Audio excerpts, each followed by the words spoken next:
In the year 2149, humanity had finally conquered the Red Planet. Mars was our new home, but it wasn't the paradise we had dreamed of. It was a world split in two. For the elite, the 1%, life was a utopia. They lived inside magnificent biodomes, marvels of engineering that shimmered under the Martian sun. Inside, they had lush forests, crystal clear water, and air so pure you could taste it. They had everything. Outside those domes, in the harsh, rust-colored wastelands, was the other 99%. We were the scavengers. My name is Kayla. I was born out here, in the dust and the radiation. We lived in makeshift settlements, cobbled together from the wreckage of old colony ships and rusted-out rovers. Survival was a daily battle against the thin atmosphere, the freezing nights, and the constant threat of dust storms that could strip flesh from bone in minutes. Our currency was scrap metal, our food was nutrient paste, and our only hope was the next salvage run. I wasn't a fighter. I was unstrung like the others who could haul heavy machinery or defend our camp from rival crews. My weapon was a keyboard. I was a hacker, a digital ghost who slipped through firewalls and cracked encryption for a living. I could slice through corporate security networks faster than anyone, redirecting supply drones, carrying food and water, or borrowing energy credits from the dome dwellers to power our heaters for another night. It was dangerous work. If the enforcers from the domes caught me, I'd spend the rest of my short life in a labor camp. But it was the only way I knew how to keep my family alive. One cycle. Things got bad. A solar flare had knocked out our main power grid, and our backup generator was failing. We were running out of time. I needed a big score, something that could keep us going for months. So, I did something incredibly reckless. I decided to hack into the old interplanetary communication array, a network of derelict satellites from the first wave of colonists.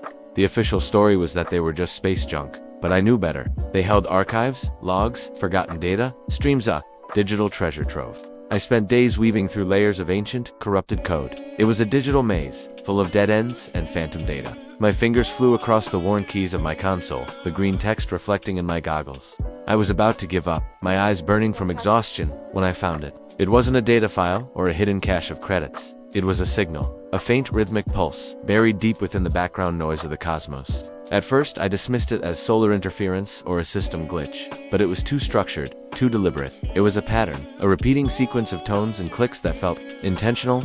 I ran it through every translation algorithm I had, every decryption key in my arsenal. Nothing. It didn't match any known human language, not even the forgotten dialects from old Earth. This was something else entirely. My heart started pounding. I rerouted my system's power to amplify the signal, tracing its origin. The coordinates that appeared on my screen made my blood run cold. It wasn't coming from deep space. It wasn't from a lost satellite or a rogue ship. The signal was broadcasting from Mars itself, from a location deep, deep beneath the surface, miles below the deepest mines the colonists had ever dared to drill, a place that, according to every geological survey, should have been nothing but solid rock. I showed my findings to the elders in our settlement. They were skeptical. Old Man Hemlock, a grizzled engineer who'd been scavenging since the first domes were built, just shook his head. "It's a ghost in the machine. Kayla," he said, his voice raspy. "Just geological resonance. The planet groans sometimes. Don't chase shadows." The others agreed. They had real problems to worry about. Food, water, the failing generator. They didn't have time for a teenager's fantasies, but I couldn't let it go. The signal was more than just a pattern. It felt like a voice. It was faint, but it was there, whispering from the planet's core. I became obsessed. One neglected my other duties, pouring every ounce of energy into deciphering it. I cross-referenced the patterns with mathematical constants, stellar charts, even ancient human music theory. For weeks I got nothing but static and frustration. Our settlement was on the brink, and I was wasting time on a puzzle with no solution. Then came the breakthrough. It happened during a massive ion storm.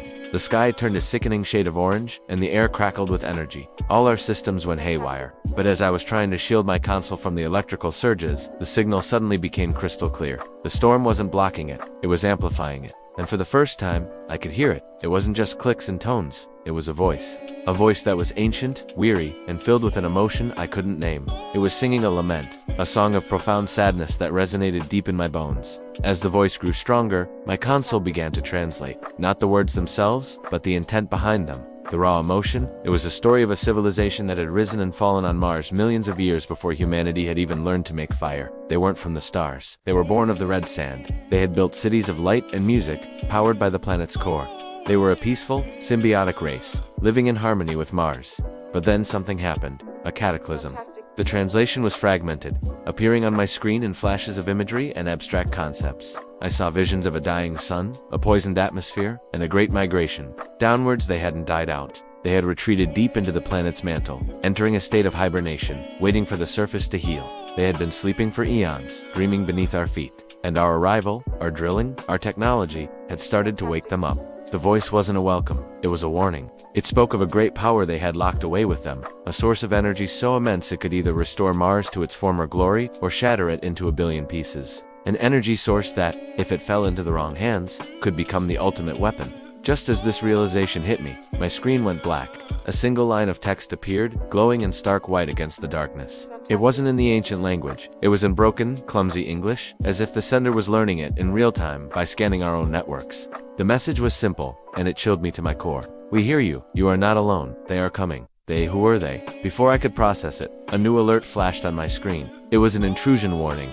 Someone else was on my network. Not some corporate script kiddie or a rival scavenger. This was military grade. The enforcers from the dome. They had detected my hack into the satellite array, and worse, they had intercepted the signal. Suddenly, my world exploded. The door to my small workshop was blown off its hinges. Enforcers in sleek, black armor flooded in, their weapons raised. They didn't say a word. They grabbed me, smashing my equipment, destroying everything. As they dragged me out into the swirling dust, I saw their transport hovering overhead. But they weren't taking me to a labor camp. This was something different. Strapped into a seat on the transport, I watched my home disappear below. The lead enforcer, a cold-eyed woman with a scar across her lip, finally spoke. "You're a clever girl, Kayla," she said, her voice like ice. "Too clever. You didn't just find some static. You found the key. The key to what?" I spat back, my fear turning to anger. She smiled, a grim, unnerving sight. "To everything, power. A new future for humanity. One that doesn't include wastelands or scavengers."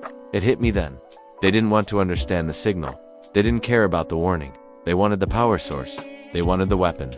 The ancient civilization had warned of a cataclysm, and now, humanity was about to trigger the next one. They were taking me because I was the only one who could communicate with the source of that signal. I was no longer a scavenger. I was a key, a tool.